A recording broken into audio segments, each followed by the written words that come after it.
کیا۔ ایک وجہ تو یہ تھی کہ استکبرا، اس نے تکبر کیا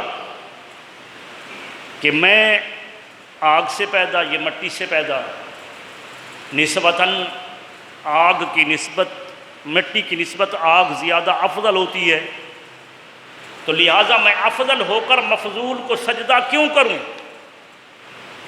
اس نے اس بشر کو دیکھا جو زہری ڈھانچہ تھا، اور اس کی نگاہ بشر کے اندر وَنَفَخْتُ فِيهِ مِنْ رُوحِي، جو رب کائنات نے اندر اپنی روح کا نورانیت کا چراغ جلایا تھا، اس کے اندر اس کی نگاہ نہ پڑی، تو اس نے مطلقاً انکار کر دیا کہ میں اس کو سجدہ نہیں کروں گا۔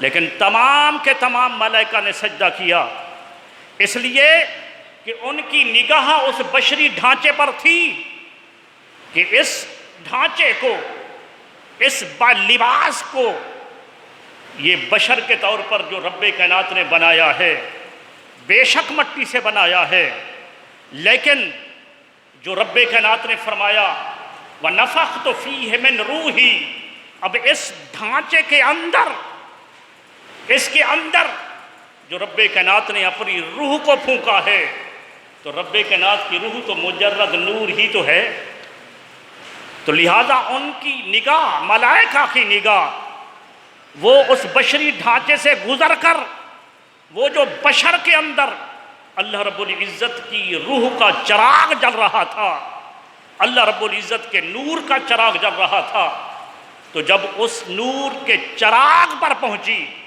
تو انہوں نے ایک لمحہ بھی توقف نہ کیا، اللہ رب العزت کی بارگاہ میں ساجد ہوئے اور سرخ رو ہو گئے۔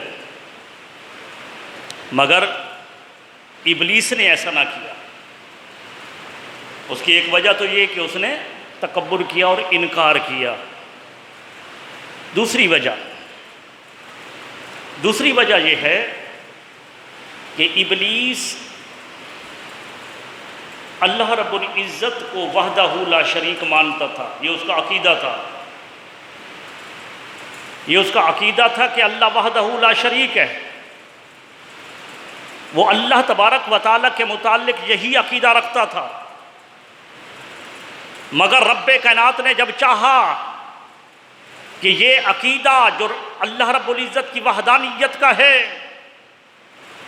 یہ صرف دنیا میں عقیدے کے طور پر نہ رہے بلکہ دنیا میں ایک نظام کے طور پر ابھرے، تو رب کائنات نے پھر اس اپنی وحدانیت کے اس عقیدے کو نظام بنایا، اور نظام تبھی بننا تھا کہ جب رب کائنات نے مخلوق کو پیدا کرنا تھا، تو رب کائنات نے پھر مخلوق کو پیدا کیا، اور رب کائنات نے مخلوق کو پیدا کرنے کے بعد اللہ رب العزت نے اپنا خلیفہ بنایا تاکہ اس مخلوق کے اندر یہ میری مجرد توحید کا عقیدہ یہ صرف عقیدہ نہ رہے بلکہ ایک نظام بن جائے۔ تو رب کائنات نے نبوت کا نظام رکھا، رسالت کا نظام رکھا۔ اس وجہ سے رب کائنات نے انسانوں کو اپنے خلیفہ کے طور پر منتخب کیا اور فرمایا کہ میں بشر کو خلیفہ بنانے والا ہوں، بشر کو خلیفہ بنانے والا ہوں۔ تو ابلیس کی دوسری غلطی یہ ہوئی کہ اس نے اللہ تبارک و تعالیٰ کے عقیدے کا تو انکار نہیں کیا، اللہ تبارک و تعالیٰ کا وحدہ لا شریک ہونا اس کا انکار نہیں کیا۔ جب رب کائنات نے اس عقیدے کو نظام کا حصہ بنایا کہ دنیا میں میرا یہ عقیدہ توحید ایک نظام بن جائے، تو اس نظام کا ابلیس نے انکار کر دیا۔ نبوت کا انکار، خلیفہ اول کا انکار، یہ خلیفہ اس وجہ سے بنایا گیا تھا کہ رب کائنات کی وحدانیت، اللہ تبارک و تعالیٰ کی وہ عظمت اور قدرت، اللہ رب العزت کا وہ عظیم ہونا، یہ جو چھپا ہوا ہے، جس کے بارے میرے آقا نے فرمایا تھا کہ رب کائنات فرماتا ہے کن تو کنزن مخفین، میں ایک چھپا ہوا خزانہ تھا، مجھے کوئی نہیں جانتا تھا، پہچانتا نہیں تھا۔ فاحببت ان اعرفا، میں نے چاہا کہ میں پہچانا جاؤں۔ فخلقت خلقا، اے محمد تو میں نے مخلوق کو پیدا کیا۔ تو رب کائنات نے مخلوق کو پیدا ہی اس وجہ سے کیا تھا کہ مجھے کوئی پہچانے کہ میری ذات کتنا عظمت والی ہے، مجھے کوئی پہچانے کہ میں کتنا قدرت والا ہوں، مجھے کوئی پہچانے کہ میں وحدہ لا شریک ہوں، مجھے کوئی پہچانے کہ میں ہر چیز کا خالق و مالک ہوں۔ تو رب کائنات نے اس پہچان کے لیے لوگوں تک اس عقیدہ توحید کو پہنچانے کے لیے نظام نبوت قائم کیا، اور اس نظام نبوت کے اندر خلیفہ بنایا بشر کو، اور بشر کے سامنے فرشتوں کو کہا کیونکہ یہ میرا نائب ہے، اس کو میں خلیفہ بنا رہا ہوں، فقعوا لہ ساجدین، تو ایسا کرو ان تمام مل کر اس کو سجدہ کرو۔ فسجدا کلہم ملائکہ، سارے کے سارے فرشتوں نے سجدہ کیا، لیکن الا ابلیس، ابلیس نے سجدہ نہ کیا۔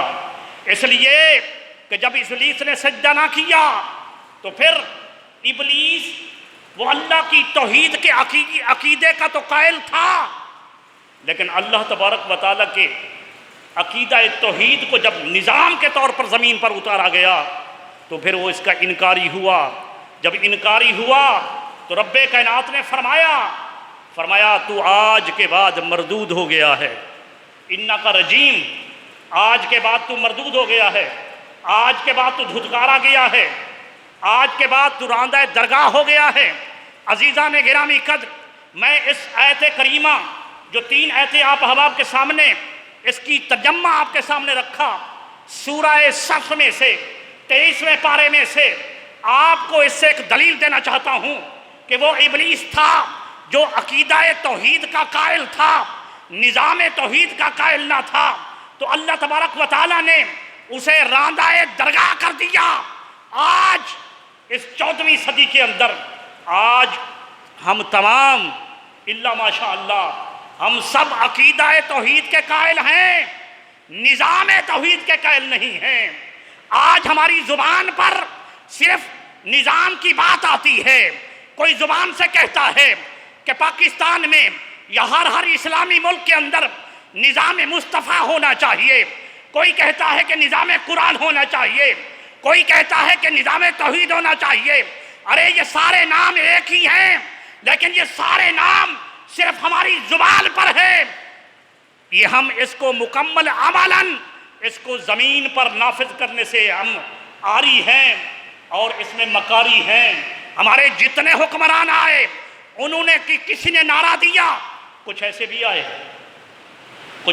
آئے جنہوں نے عوام کا نعرہ لگایا، روٹی کپڑا اور مکان، عوام کو سہولت دیں گے، انہوں نے عوام کے نام پر جھوٹ بولا۔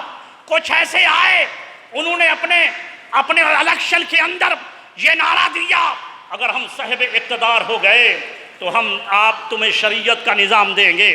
انہوں نے اللہ پر جھوٹ بولا، لیکن جو بھی آیا جب بھی آیا آج سے 75-76 سال جتنا بھی حکمران آئے، معذرت کے ساتھ جو بھی آیا اپنے مفاد کے لیے آیا، نہ اسلام کے لیے آیا نہ پاکستان کے لیے آیا۔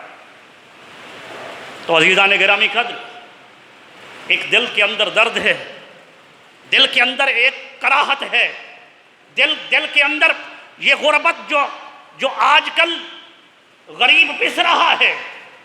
ہر جمعرات آتی ہے 30 روپے بڑھ جاتا ہے پیٹرول۔ یہ نعرہ لگانے والے جو بھی آیا، میں یہ نہیں کہتا کہ اس طرح ہوا، جو بھی آج تک آیا اس نے مورد الزام پچھلی حکومت کو ٹھہرایا۔ اس نے کہا پچھلی حکومت یہ کر کے گئی ہے، ہم اس کا خمیازہ بھگت رہے ہیں۔ جب اقتدار پر نہ تھے تو نعرہ تھا ہم آئیں گے تو دودھ کی نہریں بہا دیں گے، ہم آئیں گے تو ہم ہر چیز سستی کر دیں گے، لیکن جب آئے انہوں نے پھر ایسا قہر توڑا کہ پھر وہ عوام دیکھتی ہی رہ گئی۔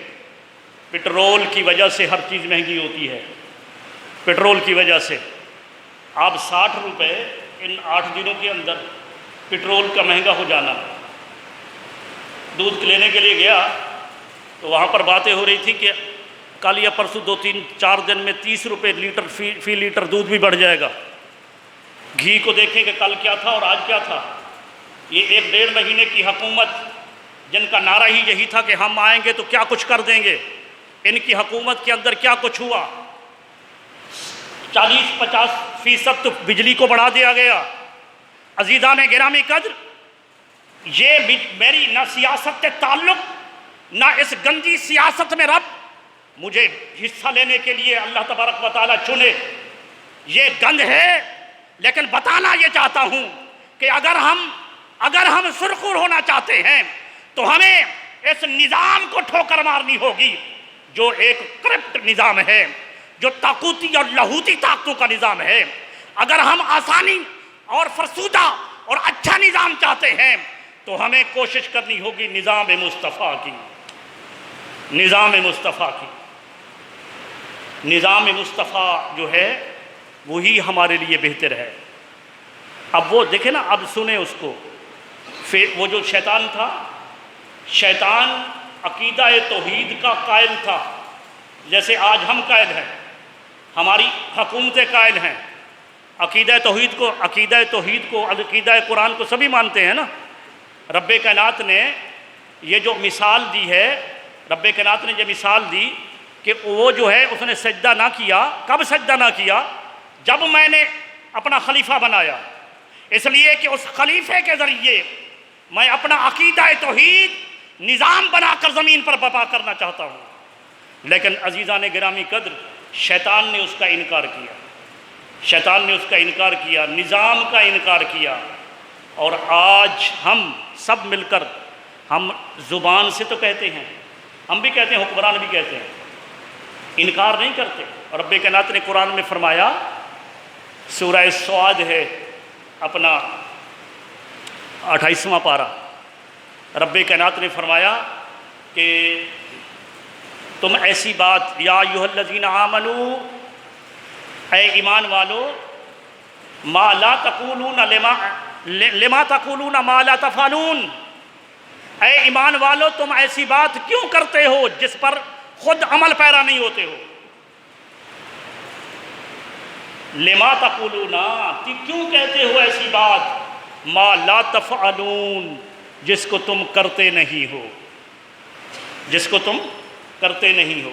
اور آگے اسی کے بعد آپ اس کو متواتر پڑھتے چلے جائیے، قرآن کی سورہ صف میں نے بتایا، آیت نمبر 2، 3، 4، 5 آگے اس کو پڑھتے چلے جائیں تو پھر آپ کو نظام قرآن اور نظام مصطفیٰ سمجھ آئے گا۔ تو رب کائنات نے فرمایا کہ تم نعرہ تو لگاتے ہو کہ ہم جب آئیں گے تو یہ کچھ کر دیں گے، لیکن جب آ جاتے ہو تو پھر ایسا کرتے نہیں ہو۔ اے ایمان والو تم ایسی بات کیوں کرتے ہو، ما لا تفعلون، جس کو تم کرتے نہیں ہو۔ اور فرمایا اللہ رب العزت کی بارگاہ میں، اس کے بعد کی جو آیت ہے، اللہ رب العزت کی بارگاہ میں سب سے بڑا گناہ یہ ہے کہ جو زبان سے کہو اور عملاً اس کو نہ کرو۔ سب سے بڑا گناہ، سب سے بڑا گناہ یہ کہ زبان سے کہو اور اس کو عملاً نہ کرو۔ تو عزیزان گرامی قدر، معذرت کے ساتھ کہ ہمارے جتنے بھی حکمران آئے انہوں نے زبان کے ساتھ تو بہت کچھ کہا لیکن عملاً کچھ نہیں کیا۔ بس ایک وعدہ پورا نظر ہوتا آ رہا ہے کہ غریب کوئی نہیں رہے گا، جو کہا نا غریب کوئی نہیں رہے گا، تو غریب کو اس مہنگائی کی چکی میں پیس کر ختم کر دیا جائے گا۔ حکمرانوں کا یہ کہنا اس وجہ سے نہیں کہ ہم غربت ختم کر دیں گے، بلکہ غریب کوئی نہیں رہے گا کا مقصد یہ ہے کہ غریب اپنی موت ہی مر جائے گا، اس کو کھانے پینے کے لیے کچھ نہیں ملے گا تو بیچارہ مرے گا نہیں تو کیا ہوگا۔ تو رب کائنات نے فرمایا کہ ایسی بات تم کیوں کرتے ہو کہ جس پر تم عمل نہیں کرتے ہو، عمل نہیں کرتے ہو۔ میں ہمارے بچوں کی کتابیں ہیں، میں پڑھ رہا تھا مطالعہ پاکستان، تو اس میں ایک مضمون جو تھا نا وہ ہمارے سب لیڈروں کا تھا، ہمارے جب جو 1947 سے لے کر یہ 18 تک تمام کے تمام کو وزراء صدور ان کو میں پڑھ رہا تھا بچوں کی کتابوں میں، مطالعہ پاکستان میں. تو عزیزان گرامی قدر، میرے مطالعے سے میں نے یہ سمجھا، جتنے لوگوں کے چہرے میں نے دیکھے، جتنے نام میں نے پڑھے، جتنے نام، ان میں 3 قسم کے لوگ آئے. 3 قسم کے لوگ. ایک جاگیردار آئے، کچھ سرمایہ دار آئے، اور کچھ ڈکٹیٹر آئے. تو عزیزان گرامی قدر، ان تمام کی تمام ان لسٹ کے اندر مجھے کوئی ایسا چہرہ نظر نہ آیا کہ جس نے سنجیدہ ہو کر اسلام کے لیے کام کیا ہو. آج مجھے بتائیں کہ جو جاگیردار آئے گا تو وہ ہمارے تمہارے مفاد کے لیے آئے گا. ہمارے علاقے میں، اپنے علاقے کی بات کر رہا ہوں، ہمارے علاقے میں جاگیردارہ نظام یہ ہے کہ اگر ووٹ نہیں دو گے تو رات کو تمہاری چوری ہو جائے گی.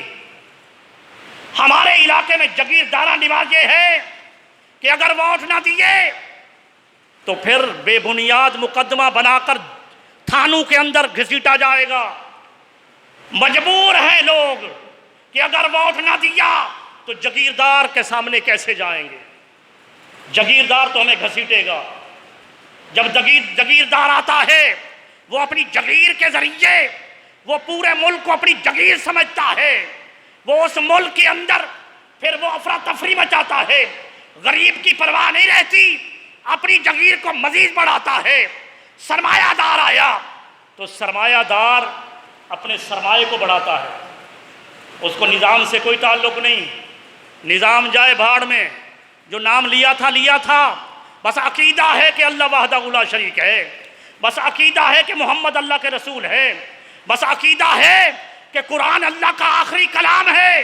یہ صرف ہماری زبان تک محدود ہے، عمل کرنے پر کوئی تیار نہیں، کوئی تیار نہیں. معذرت کے ساتھ تیسری قسم جو ڈکٹیٹر کی ہے، فوج سے بڑی محبت کرتا ہوں. آج فوج ہے تو ہم آرام سکون کی نیند سو رہے ہیں.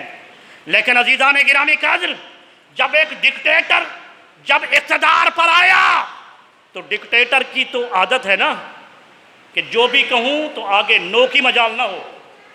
جب بھی کوئی ڈکٹیٹر آیا اس کی تو عادت کے اندر ہے وہ پورے پاکستان کو ایک بٹالین کے طور پر چلانا چاہتا ہے. تو ان 3 قسم کے لوگوں کے سوا میری مطالعے کے اندر 3 قسم کے سوا کچھ نہ آیا.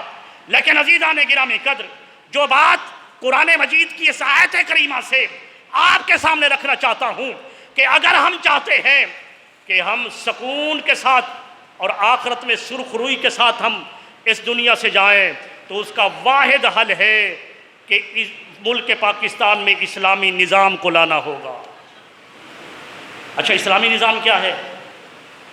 ایک جگہ بات ہو رہی تھی، ہم ساتھی بیٹھے تھے سارے، کہنے لگے یار اسلامی نظام تو ہے، آپ نے نہیں پڑھی کانسٹیٹیوشن، نہیں پڑھا آپ نے؟ سارا اسلامی عدالتوں کے اندر جو ہے وہ اسلامی نظام کے مطابق ہی تو یہ فیصلے ہوتے ہیں. تو ہماری شریعت کوڈ کیا ہے؟ جیسے پوچھو ان سے پوچھو اسلامی نظام کیا ہوتا ہے؟ بھائی فیصلے اسلام کے مطابق ہوں. کیا آج فیصلے اسلام کے مطابق ہو رہے ہیں؟ آج وہ اربوں خربوں روپے کا چور وہ آزاد پھرتا ہے، بلکہ اربوں خربوں کی چوریوں کا الزام ہو تو اس کو وزیر اعظم بھی بنا دیا جاتا ہے. اور ایک عام بندہ جس نے ایک گھڑی چوری کی ہو اس کو مہینوں جیل میں ڈال دیا جاتا ہے.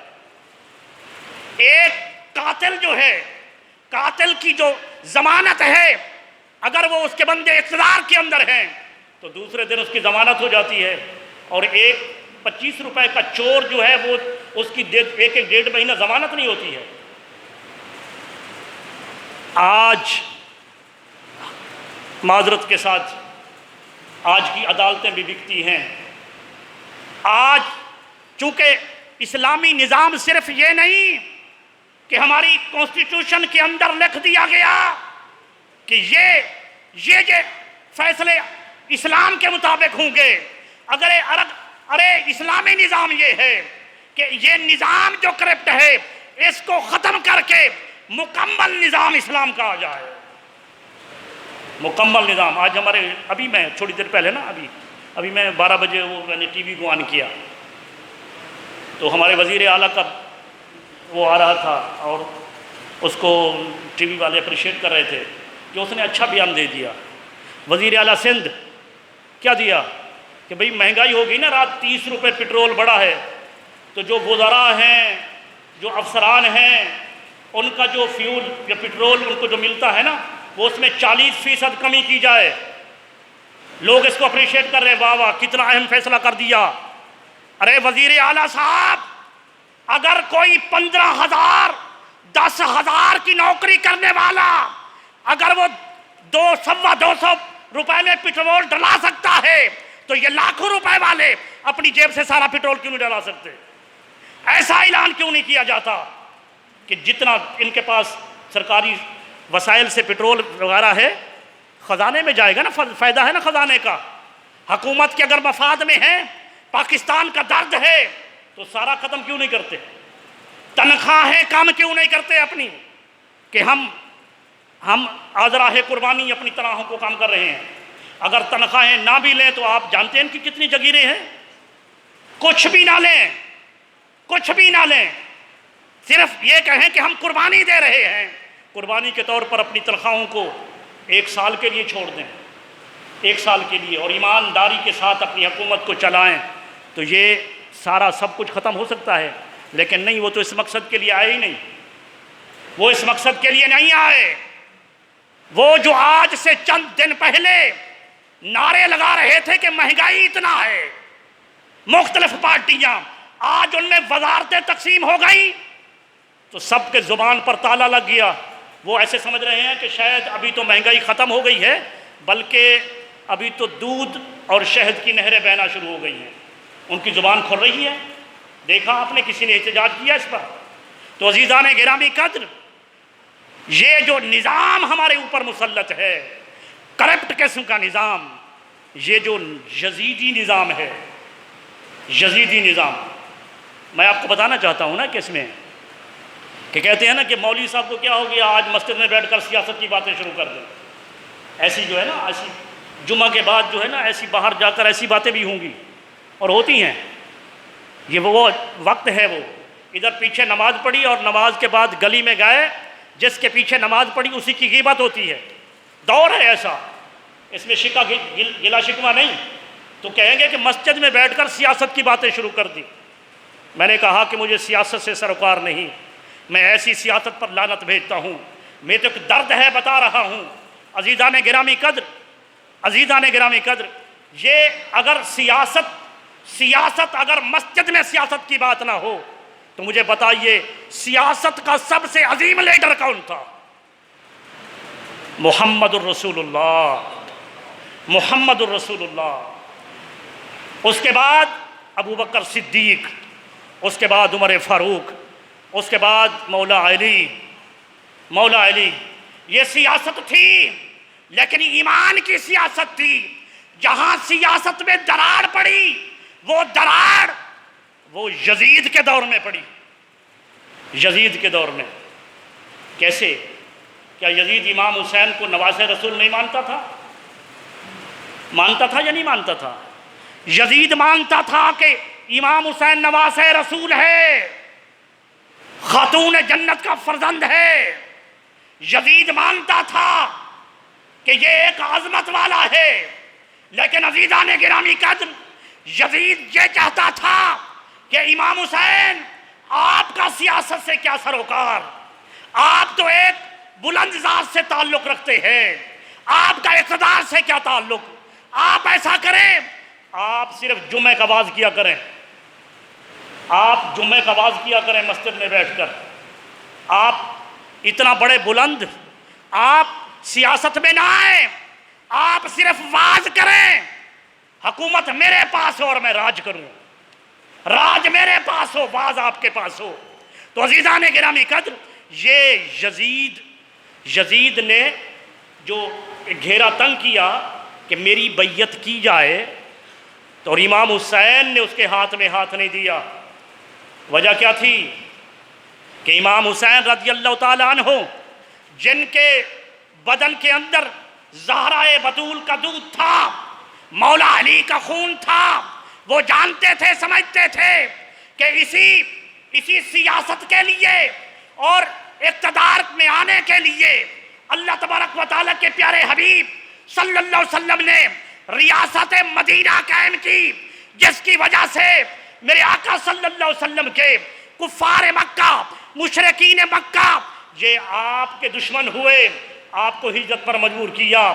آپ صلی اللہ علیہ وسلم نے اسی جہاد اور جد و جہد کے لیے تاکہ نظام خدا، نظام قرآن دنیا میں برپا ہو جائے، آپ نے کافروں کے ساتھ جنگ و جدال کیا۔ آپ نے 17 رمضان المبارک کو سخت گرمی کے موسم میں غزوہ بدر کے اندر کافروں سے جہاد کیا۔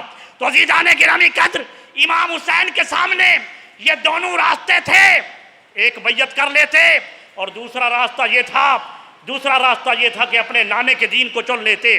امام حسین اگر اس دن یہ مارکہ حق و باطل، یہ مارکہ کربلا اگر یہ بپا نہ ہوتا تو امام حسین کا نام آج سنہری حروف سے تاریخ کے اندر نہ لکھا جاتا، خانوادہ رسول اس کی تاریخ کے اندر کوئی نام نہ آتا، پھر صرف نقصان وہی نہ ہوتا بلکہ آج ہماری مسجدوں کے اندر اذانیں نہ ہو رہی ہوتی۔ عزیزان گرامی قدر، امام حسین نے وہ راستہ اختیار کیا جو اس کے نانا کا اور نانا کے خلفاء کا پسندیدہ راستہ تھا۔ وہ راستہ کیا ہے؟ وہ نظام قرآن کا راستہ ہے، نظام مصطفیٰ کا راستہ ہے۔ اور رب کائنات کے پیارے حبیب صلی اللہ علیہ وسلم کے نواسے نے جب ان کے ساتھ جنگ و جدل کر کے رہتی دنیا تک، قیامت تک لوگوں کو پیغام دے دیا، لوگوں سنو، میرے آقا صلی اللہ علیہ وسلم کی امت سنو، تمہارے سامنے دو راستے ہیں، یزید کا راستہ ہے، حسین کا راستہ ہے۔ جو صرف عقیدے کے طور پر توحید کو زبان پر رکھے گا، عملاً جد و جہد نہیں کرے گا، وہ یزید کے راستے پر ہوگا، جو عملاً جد و جہد کرے گا وہ حسین کے راستے پر ہوگا۔ تو لہٰذا ہمیں حسینی راستے کو چننا چاہیے۔ اللہ رب العزت ہمیں عمل کی توفیق عطا فرمائے۔